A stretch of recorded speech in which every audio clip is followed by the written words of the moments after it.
You are whole and complete. There are no mistakes. We are not victims. This is The Psychology of Spirit with your host, AuKeeRa Rayne. Feel empowered. This program will provide a forum to bring a refreshing view on life. And now, here's AuKeeRa Rayne. Hi, welcome back to The Psychology of Spirit. I am AuKeeRa Rayne. This show, we're going to talk about how we are spirit first. A lot of us are searching for our spirituality and just don't know where to look. The one thing that we must remember, before we even came to this earth, we were spirit. For the totality of our existence, before we entered this wonderful life we have now, we were spirit.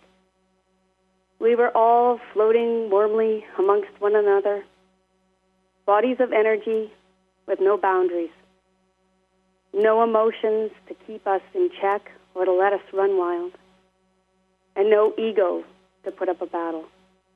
Everything was peaceful. Then we chose to come here. Now we know what it's like to be hungry, to feel lonely. We are now human, with ego and with all of our emotions. So where is our elusive spirituality? Truth be known, spirituality is what we know more than anything. For before we came here, we were spirit. When we die, we will go right back to being spirit once again. Therefore, we are always spirit. We are always full of our spirituality. Our ego has played a very important part, though. Remember, we had to learn to become separate beings, separate from all we knew, to live on our own as a single individual. We may have found this hard had it not been for our ego. Our ego allowed us to dig in our heels and say, this is who I am, even though sometimes we don't really know who we are. Our ego fought to be single, strong, independent. It fought to argue its point. It fought to say, no, I'm right. This is what I think.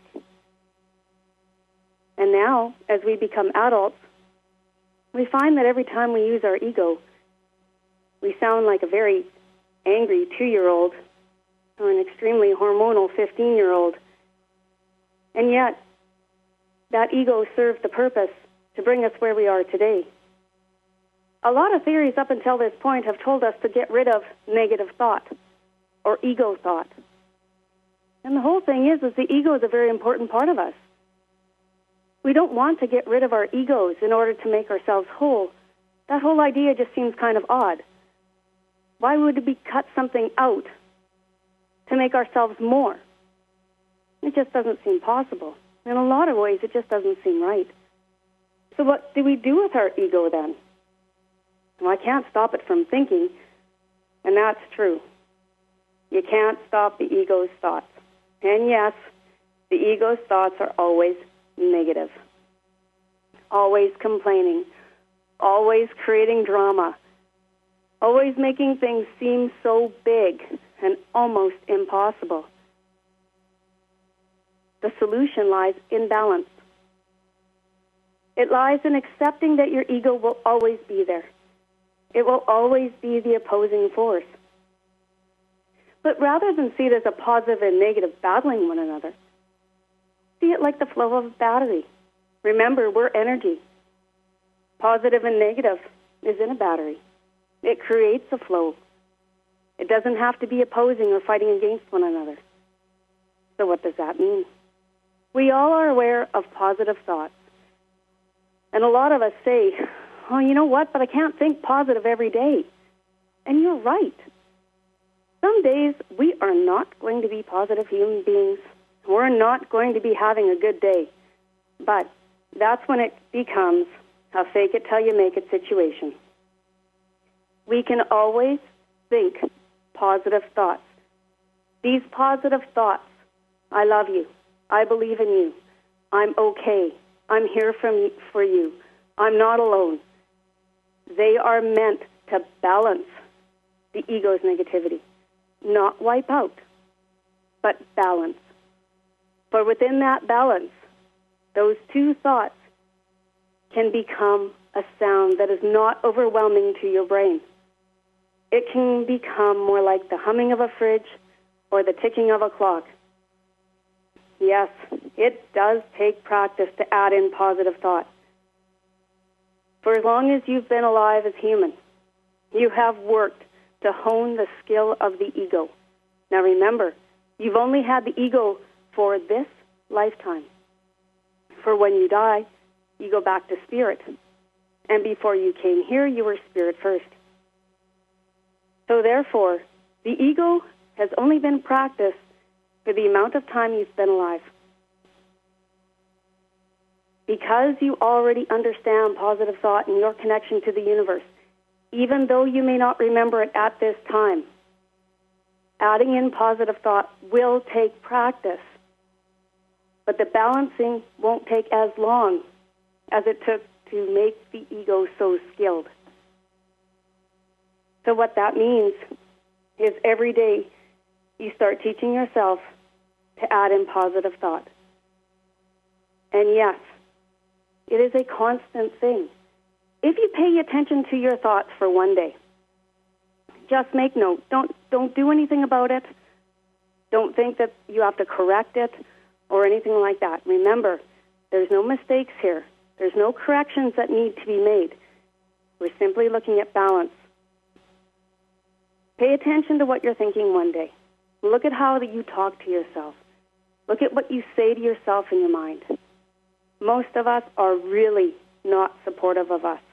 We're definitely not our best friends half the time. We're usually very cruel. We push very hard. And it seems no matter what we do, it's just not enough for us. Once you've paid attention to what you think, then ponder and make note of statements that would work for you. Empowering statements that would make you feel like you are capable. Focus on, I'm beautiful. I love you.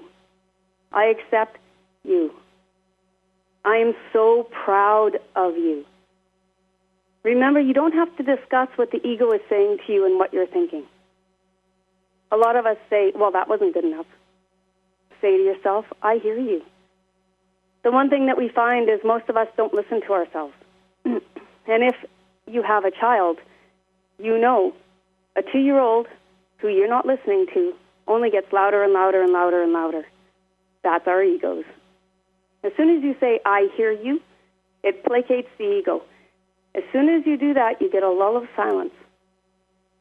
Now remember, the idea is not to stop the ego, but to balance the thought.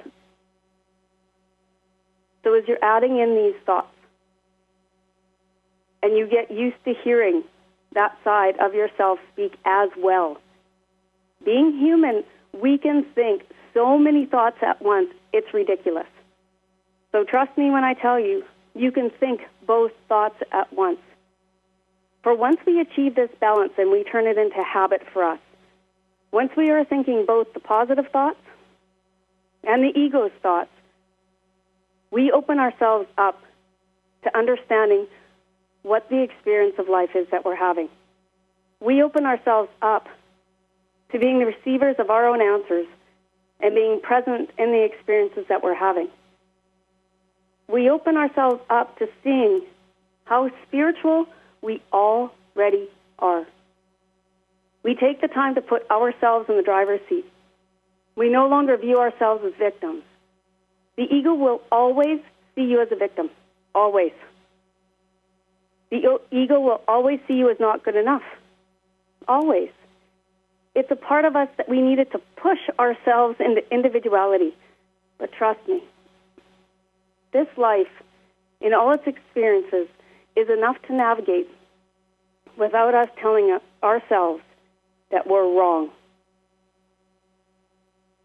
The ego's purpose falls short once we become adults. Once we need to get behind ourselves as our best friends and say, you can do this. The ego wants to take our focus off everyday life and take us away from our spirituality. The ego wants us to believe that we're not perfect, whole, or complete. The ego wants us to believe that we need someone else to tell us our own answers. But the truth of the matter is every theory you see presented today was created by someone like you and me. It was created by another human being.